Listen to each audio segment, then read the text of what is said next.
So share ko lang sa inyo yung bravest decision na ginawa ko sa buhay ko.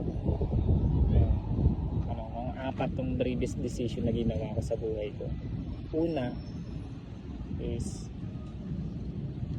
hindi ako umasa sa diploma ko. Yun. Nag-hustle ako. Nag-pure hustle muna ako. May diploma na ako pero ginawa ko, nag-pure hustle ako. Hindi ako umasa talaga sa diploma ko.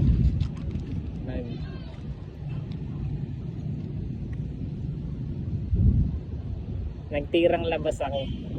Yun. Sa madaling sabi. Tirang labas yung ginawa ko. Nag-diskarte ako. Hinayaan ko muna yung degree ko. Yun, kasi ayaw ko maging wage slave. Yun, ayaw ko maging sunod-sunuran. Gusto ko may sarili akong tira.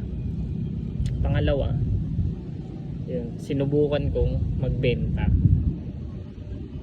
Nung una kong benta, may something akong naramdaman na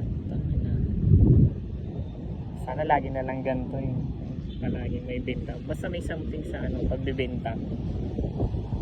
Parang siya parang nakaka-addict pag nasimulan mo ng magbenta. Pangatlo, yung wala akong bisyo, hindi ako nagbibisyo. Yun yung pangatlong brave decision na ginawa ko. Although yung environment ko, marami ritong nagbibisyo, so hindi ako nagpadala.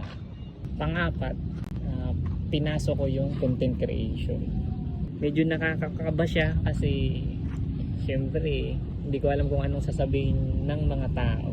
Kinakapa ko pa, puro mali-mali pa yung nagagawa ko dati, pero okay lang yun. Marami ko dun natutunan.